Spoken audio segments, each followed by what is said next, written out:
Before the existence of time, before light, wind, earth, or the first heartbeat existed, there was only God, infinite, eternal. And then he spoke, "Let there be light." And out of nothing, light emerged, breaking the darkness like silent thunder. The void submitted, and creation began. The Spirit of God moved upon the waters, and his voice delineated the universe.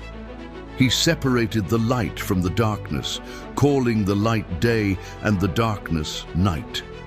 He established a firmament between the heavens and the waters, gathered the seas, and revealed the dry portion. The mountains, valleys, and rivers arose, and by his word the earth began to flourish. The trees arose, the olive tree, the date palm, the cedar of Lebanon. He filled the fields with wheat and barley, figs and pomegranates, grapes and vines. Grass covered the ground, and the heavens were adorned with luminaries, the sun to govern the day, the moon and the stars to guard the night.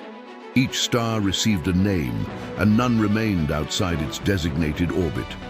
Then God created the aquatic beings, the leviathan, the whales, the innumerable schools of fish. He created the birds, the eagle, the nightingale, the dove, the falcon, and the terrestrial animals, the lion, the lamb, the ox, the camel, the wolf, the fox, the horse, and the rabbit, each with its instinct, its beauty, its singular form.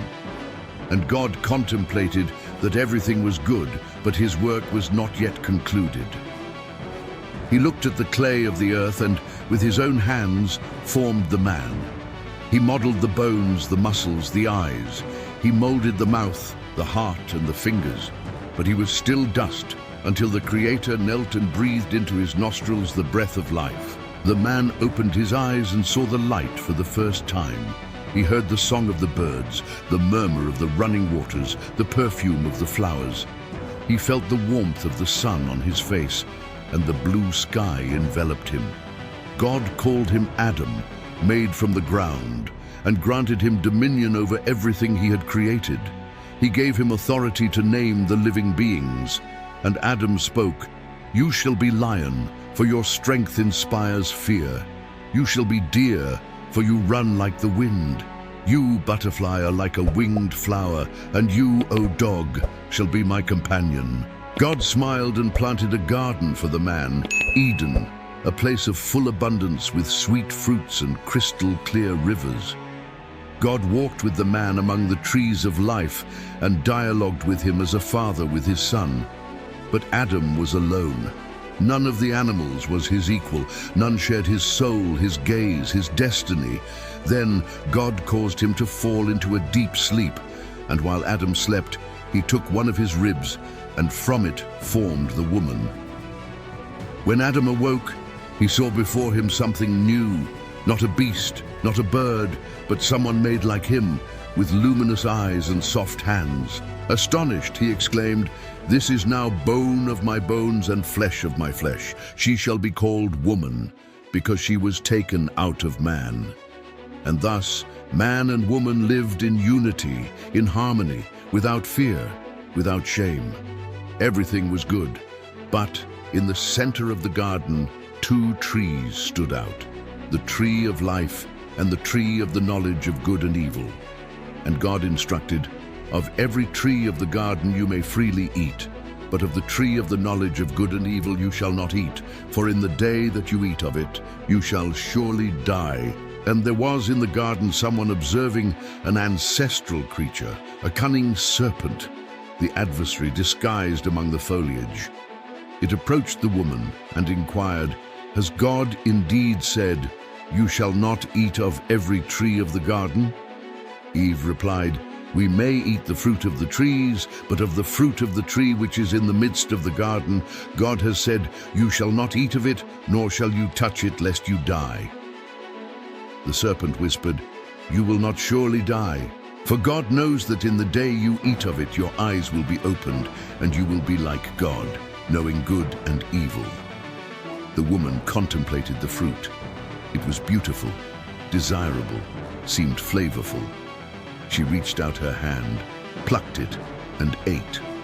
And she also gave to Adam, and he ate. In that instant, everything changed. What was light became shadow. What was purity converted into shame. They realized they were naked, sewed fig leaves together as garments, and hid among the trees. And God called to them, "Adam, where are you?" Adam answered, "I heard your voice in the garden, and I was afraid. Who told you that you were naked? Have you eaten from the tree of which I commanded you that you should not eat?" The man blamed the woman blamed the serpent, and silence hovered over the garden. Sin had entered the world. Death became real. The earth would be marked by labor. Pain would become part of existence, and Eden would be barred. But before expelling them, God did something unexpected. He slaughtered an animal, covered the man and the woman with skins, and for the first time blood was shed. Even in the fall there was grace, even in judgment a promise. God said to the serpent, "From the woman's seed will be born the one who will crush your head." Hope was cast like a seed in the soil of Eden, a promise of redemption, that evil would not prevail, and that one day the way back to the garden would be reopened. Adam and Eve were banished from the garden, but God did not forsake them. Outside of Eden, they began a new life, and Eve conceived and bore her firstborn. With gratitude, she declared, "I have acquired a man from the Lord." They called him Cain. Years later, another son was born, Abel. While Cain dedicated himself to agriculture, Abel became a shepherd of sheep. Two brothers, two paths, two hearts. The moment came to present offerings to the Lord. Cain brought fruits of the ground, the result of his labor. Abel, however, offered the firstborn of his flock, the most robust and pure lambs. And God looked favorably upon Abel's offering, but not upon Cain's. Cain's countenance fell, and his heart burned with anger. And God spoke to him, "Why are you angry? And why has your countenance fallen? If you do well, will you not be accepted? And if you do not do well, sin lies at the door, and its desire is for you, but you should rule over it."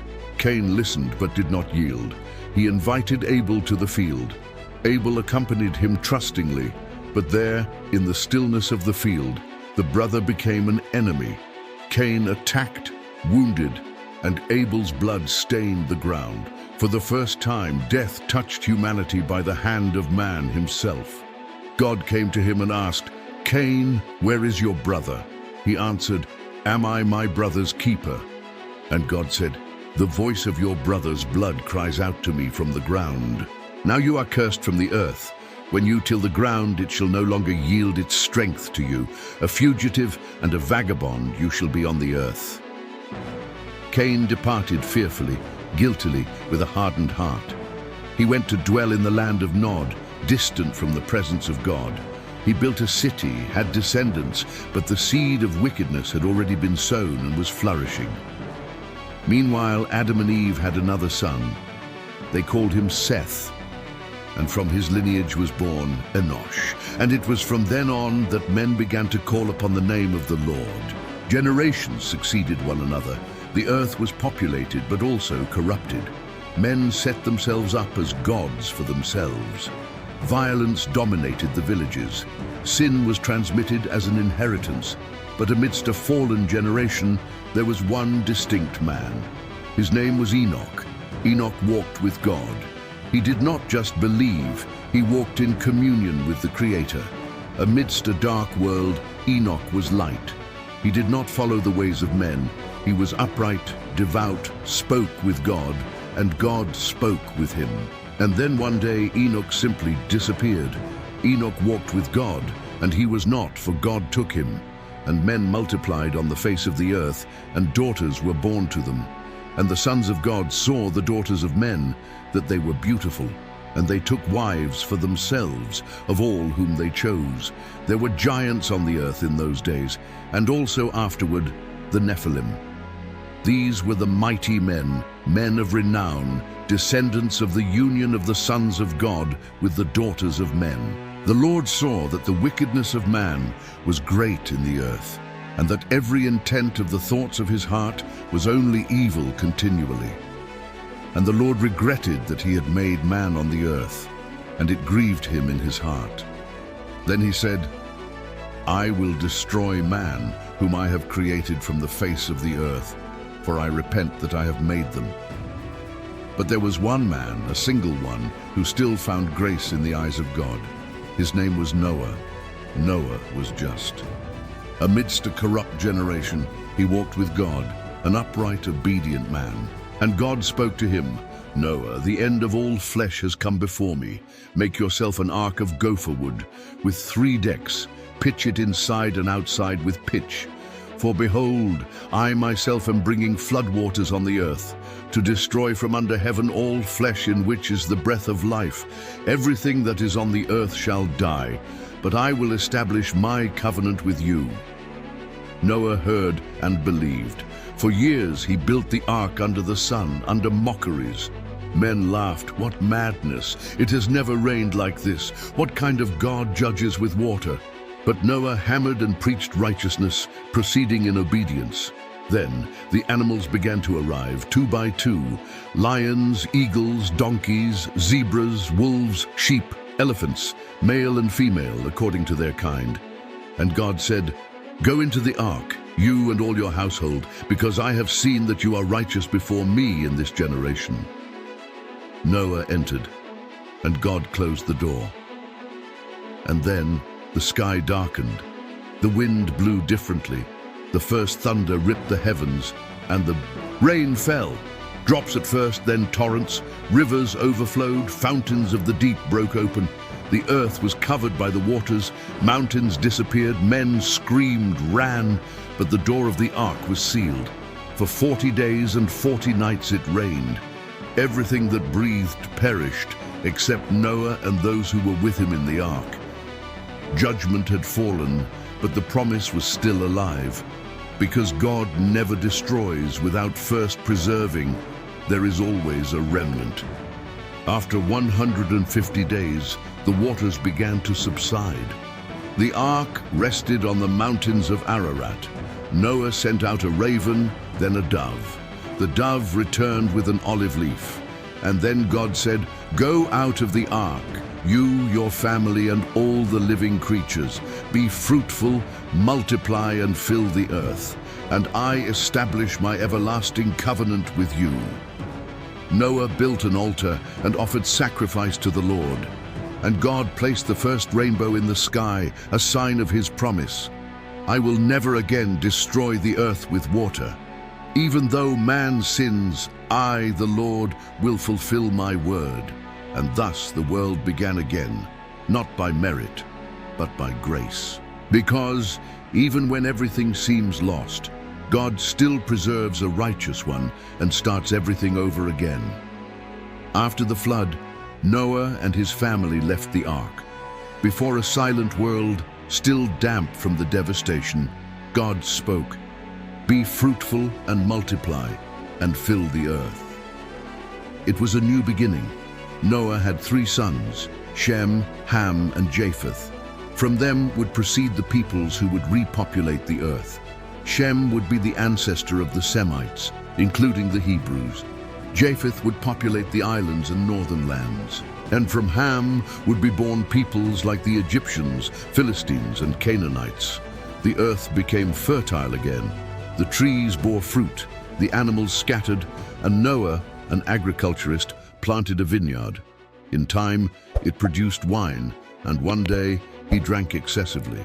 Noah became drunk, and in that state lay uncovered in his tent, unprotected, exposed.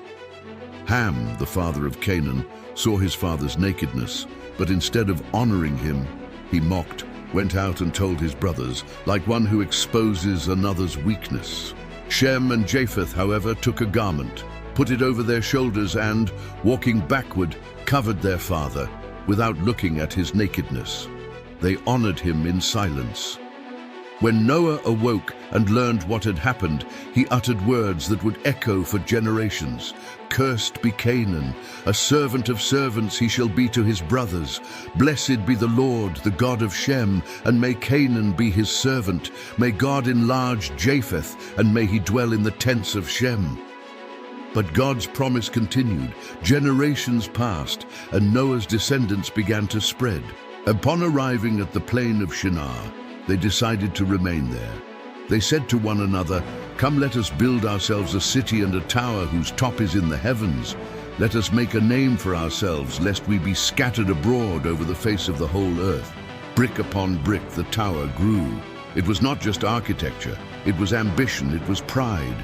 They wanted to reach heaven without needing God. And then the Lord came down, observed the work of men, and said, "Indeed, the people are one, and they all have one language. Now nothing that they propose to do will be withheld from them. Come, let us go down, and there confuse their language, that they may not understand one another's speech." In that instant, chaos settled in the city. Men cried out in strange languages. Words lost their meaning. Construction ceased. Unity dissolved. The city was called Babel, for there the Lord confused the language of all the earth, and the men scattered, exactly as they had tried to avoid. Human pride was broken, but God did not give up on redemption. From all the families of the earth, he chose one man, not a king, not a warrior, but a man of faith. His name was Abram. Living among the Chaldeans, he heard a voice. "Abram, get out of your country, from your family, and from your father's house, to a land that I will show you. I will make you a great nation. I will bless those who bless you, and I will curse him who curses you, and in you all the families of the earth shall be blessed." Abram followed God's voice, left Ur of the Chaldeans behind, the land of his ancestors, the security of the known. He did not know where he was going, but he knew who was calling him. At every step, the promise resonated. "I will make you a great nation." But the years passed, and Sarai, his wife, remained barren. The womb from which the promise should be born remained closed. Doubt grew, age advanced. And then Sarai made a decision. She said to Abram, "The Lord has restrained me from bearing children. Please go into my maid Hagar. Perhaps I can obtain children by her." Abram agreed, and so Hagar conceived. But upon knowing she was pregnant, she began to despise her mistress. Sarai became indignant and went to Abram, demanding action. Abram replied, "Indeed, your maid is in your hand. Do to her as you please." Sarai then treated Hagar harshly, and Hagar fled to the wilderness. But God did not ignore her. An angel appeared to her by a spring of water and said, "Return. Your son's name will be Ishmael, because the Lord has heard your affliction. I will also make a great nation of him." Hagar returned and gave birth to Ishmael, Abram's son. Ishmael grew up. But when Abram was 99 years old, the Lord appeared to him and said, "I am Almighty God. Walk before me and be blameless." It was then that God changed Abram's name to Abraham, father of many nations, and Sarai's to Sarah, princess. God established an everlasting covenant with him and promised, "Sarah shall bear you a son, and you shall call his name Isaac." Abraham laughed, Sarah also. But God smiled and said, "Is anything too hard for the Lord?" Time passed. When Abraham lived in the plains of Mamre, the Lord visited him with 2 angels. Abraham welcomed them with hospitality, and the Lord reaffirmed, "At the set time next year, Sarah shall have a son." As they stood up to leave for Sodom, the Lord said, "Because the outcry against Sodom and Gomorrah is great, and because their sin is very severe, Abraham interceded, would you also destroy the righteous with the wicked? Suppose there were 50 righteous, 40, 30, 10. The Lord answered, "If I find 10 righteous in the city, I will spare all the place for their sakes." But there were none. The angels arrived at Sodom. Lot, Abraham's nephew, received them. But the men of the city surrounded the house, wanting to abuse them. The angels struck them with blindness and told Lot, "Take your wife, your daughters, and leave, for we will destroy this place." Lot hesitated, but at dawn the angels hurried him. "Escape for your life, do not look behind you." The Lord rained fire and brimstone from the sky. Sodom and Gomorrah were destroyed, but Lot's wife looked back and became a pillar of salt. Lot took refuge with his daughters in a cave, and there, in an act of fear and deception, his daughters made him drunk and slept with him to preserve the lineage. From these unions arose the Moabites and the Ammonites.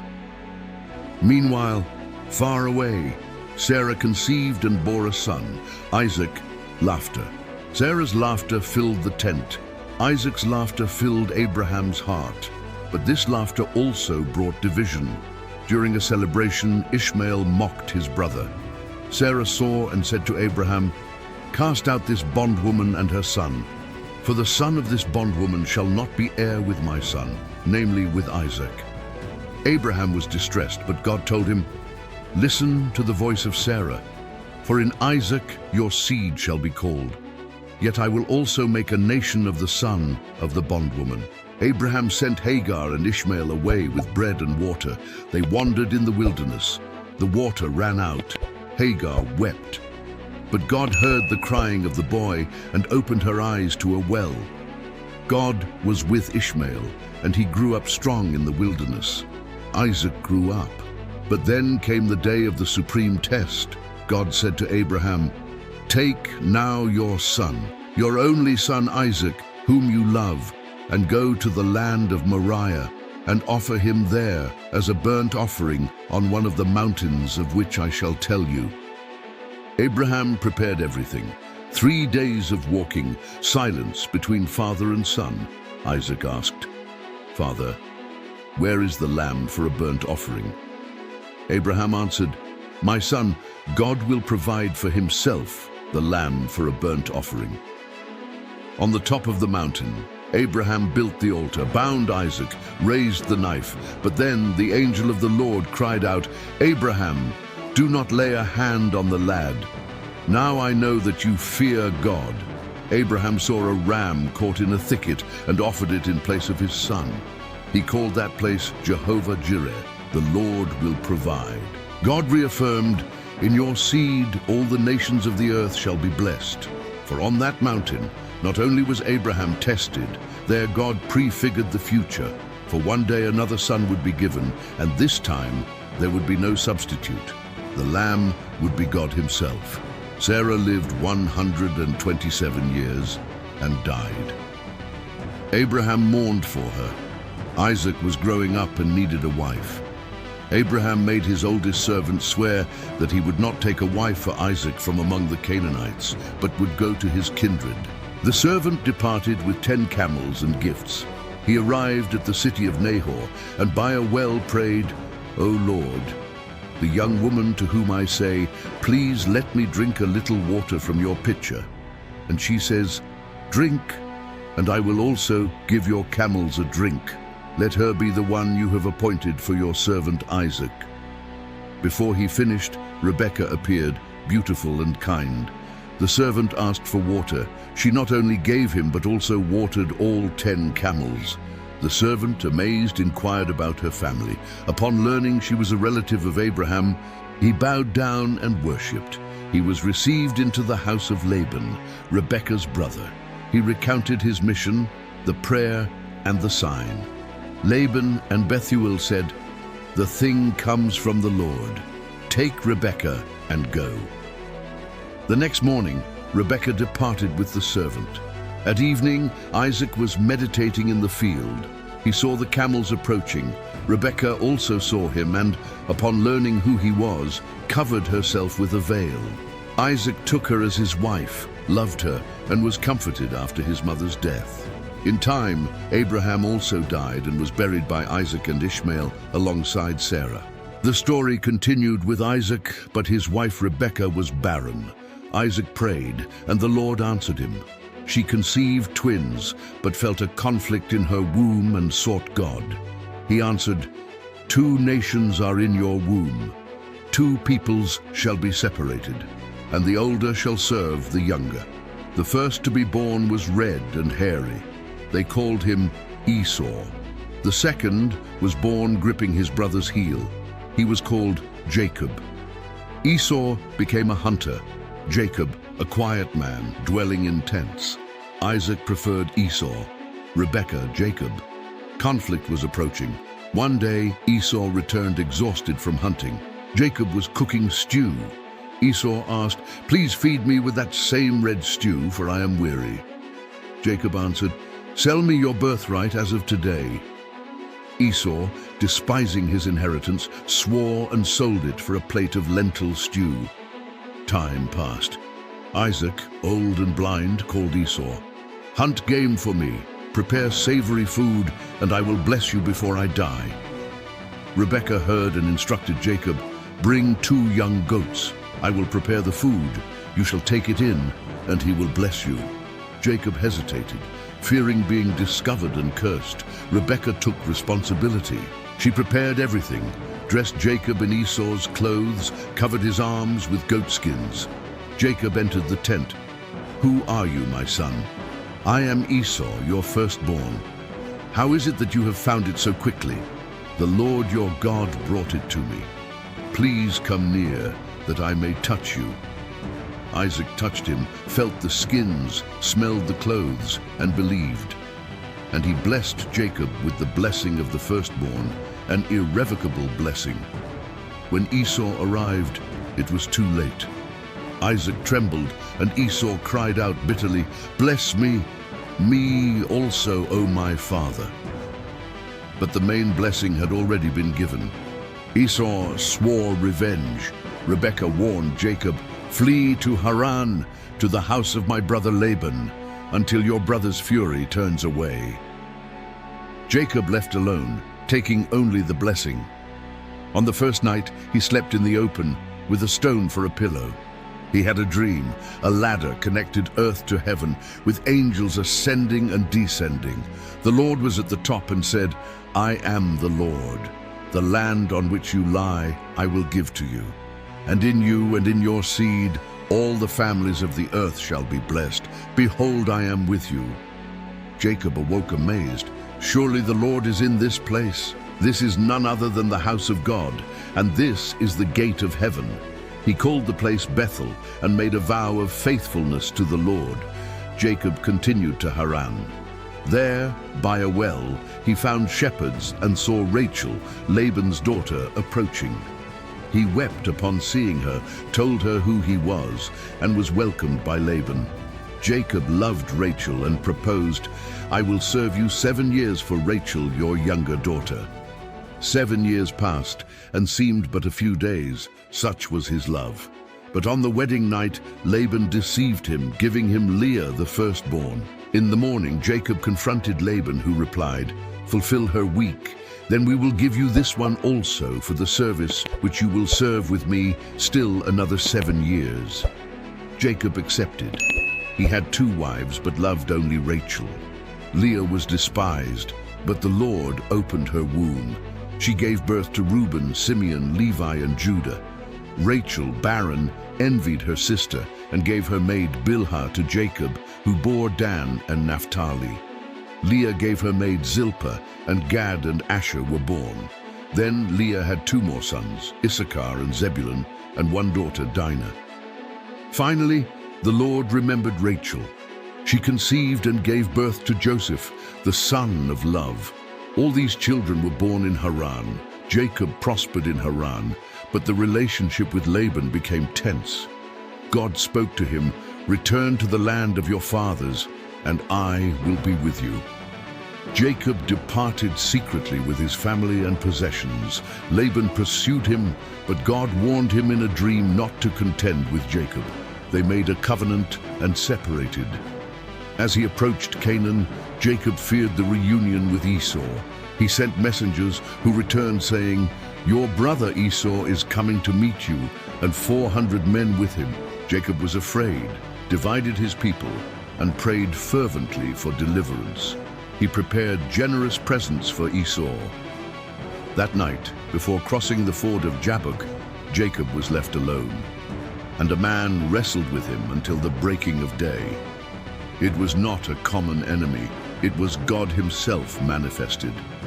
Jacob would not let go. The man touched the socket of Jacob's hip, displacing it, but Jacob persisted. I will not let you go unless you bless me. What is your name? Jacob. Your name shall no longer be called Jacob, but Israel, for you have struggled with God and with men, and have prevailed. Jacob called the place Peniel, for he had seen God face to face. Limping, he crossed the brook. He saw Esau approaching. He bowed 7 times, but Esau ran, embraced him, kissed him, and they wept together. Jacob presented his family. Esau accepted the presents with reluctance. They parted in peace. Jacob continued, erected an altar. He was no longer Jacob, the supplanter, but Israel, the one who wrestled with God. Already in the land of Canaan, Rachel became pregnant again. On the way, in labor pains, she gave birth to her second son. She called him Ben-Oni, son of my sorrow, but Israel renamed him Benjamin, son of my right hand. Rachel died there and was buried on the way to Ephrath. Israel continued in mourning, but with the promise alive in his sons. Among them, Joseph stood out, the son of Rachel, whom Israel loved more than all, giving him a special tunic. The brothers hated him. Joseph dreamed. He told them dreams in which their sheaves and the celestial stars bowed down before him. The hatred increased. One day, Israel sent Joseph to see his brothers in the field. They conspired to kill him. Reuben intervened, suggesting to throw him into a cistern, planning to rescue him. They stripped him of his tunic and threw him into the empty cistern. Seeing an Ishmaelite caravan, Judah proposed, "Let us sell him." And they sold Joseph for 20 pieces of silver. They took the bloody tunic to Israel, who concluded that a wild beast had devoured him. He wept inconsolably. Meanwhile, Joseph was taken to Egypt and sold to Potiphar, an officer of Pharaoh. The Lord was with Joseph, and he prospered. Potiphar made him overseer of his house. Potiphar's wife coveted Joseph and tried to seduce him. He firmly refused, honoring God and his master. She insisted and one day grabbed him by his garment. He fled, leaving the garment behind. Furious, she falsely accused him. Potiphar, enraged, put Joseph into the prison, but even there, the Lord was with him. The keeper of the prison committed everything to Joseph's hand. In prison, Joseph interpreted the dreams of Pharaoh's cupbearer and baker. To the cupbearer, he predicted restoration. To the baker, execution. Everything happened as predicted, but the cupbearer forgot Joseph. 2 years later, Pharaoh had disturbing dreams. 7 fat cows devoured by 7 thin ones. 7 good heads of grain devoured by 7 withered ones. No wise man could interpret. The cupbearer remembered Joseph. They called him from the prison. Joseph, after hearing the dreams, said, "God has revealed what he is about to do. There will come 7 years of great plenty, followed by 7 years of famine. Choose a wise man to administer and store up the food." Pharaoh, impressed, appointed Joseph governor over all Egypt, second only to him on the throne. The years of abundance came, and Joseph stored up a great quantity of grain. Then the famine arrived, not only in Egypt, but in all lands. From everywhere they came to buy food. In Canaan, Israel learned that there was grain in Egypt and sent his sons, except Benjamin. The 10 brothers arrived and prostrated themselves before Joseph, who recognized them, but pretended not to know them, accusing them of being spies. They protested, telling about their family. Joseph demanded that they bring their youngest brother as proof, keeping Simeon confined. The brothers, distressed, acknowledged their past guilt. Joseph was moved and wept secretly. They returned to Israel with the grain, and the money returned. Israel feared losing Benjamin. Judah offered himself as surety. The famine persisted. Israel reluctantly allowed Benjamin to go. In Egypt, Joseph received them with a feast. Being moved when seeing Benjamin, he ordered that his silver cup be put into Benjamin's sack. As they departed, they were detained and accused of theft. The cup was found with Benjamin. The brothers, desperate, returned. Judah pleaded, offering himself as a slave in place of his brother to spare his father the pain. Joseph could no longer restrain himself. He ordered everyone to leave and, weeping loudly, revealed his identity. "I am Joseph, your brother. Is my father still alive?" The brothers were astonished. Joseph comforted them. "Do not be grieved. God sent me before you to preserve life." He sent for his father and all the family, giving them the land of Goshen. Israel, upon learning that Joseph was alive, revived. He set out for Egypt. On the way, God spoke to him in a vision, confirming his presence and the promise to make him a great nation there. The reunion of Israel with Joseph was moving. Jacob blessed Pharaoh and lived 17 years in Egypt. Before dying, he made Joseph swear that he would bury him with his fathers in Canaan. He blessed his sons, giving Joseph a double portion and declaring to Judah the royal primacy. He died and was embalmed. Joseph buried him in Canaan with a great procession. After Jacob's death, the brothers feared Joseph's revenge, but he reassured them, "Do not be afraid. Am I in the place of God? But as for you, you meant evil against me, but God meant it for good, in order to bring it about, to save many people alive." Joseph lived to be 110 years old. He saw his descendants and before dying prophesied, "God will surely visit you and bring you out of this land to the land of which he swore to Abraham, to Isaac, and to Jacob." He died and was embalmed in Egypt, but his heart was in Canaan. Years passed and a new king arose in Egypt, one who did not know Joseph or fear the God of Israel. The people once honored were now oppressed, enslaved, humiliated. In the shadows of the desert, God was preparing a deliverer, a boy who would escape death, hear the call at the burning bush, and face the power of the empire with the word of the I Am.